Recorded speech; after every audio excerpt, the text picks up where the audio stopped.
ಈ ತಿಂಗಳಿಗೆ ದೇವರು ಕೊಟ್ಟಿರುವ ವಾಗ್ದಾನ, the month of the lord in your midst.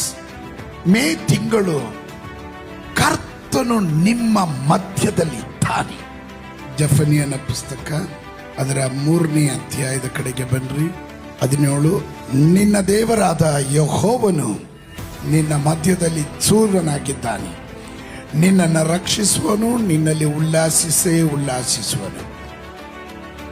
ನನ್ನೆಲ್ಲ ಪರಿಸ್ಥಿತಿಯಲ್ಲೂ ದೇವರು ನನ್ನ ಕೂಡ ಇದ್ದಾನೆ ಎಂದು ಯಾವಾಗ ನಾವು ಅರ್ಥ ಮಾಡ್ಕೊಳ್ತೀವೋ, ಯಾವಾಗ ನಮಗೆ ಮನದೊಟ್ಟಾಗುತ್ತೋ, ಸ್ತೋತ್ರ, ಆಗ ದೇವರು ಹೇಳ್ತಾನೆ, ಅಲ್ಲೂಯ, ನಿನ್ನ ಮೇಲು ಆರಂಭವಾಯಿತು, ನಿನ್ನ ಪ್ರಗತಿ ಆರಂಭವಾಯಿತು. ಇವತ್ತು ನಂಬುವವರು ಮಾತ್ರ ಗಟ್ಟಿಯಾಗಿ ಒಂದು ಆಮೇನ್ ಹೇಳ್ರಿ. ಈ ದೇವರು ನಮ್ಮ ಸಂಗಡ ಇದ್ದಾನೆ ಅನ್ನೋದಕ್ಕೆ ಒಂದೇ ಒಂದು ಗುರುತು ಏನು ಗೊತ್ತಾ? ಸಂತೋಷ.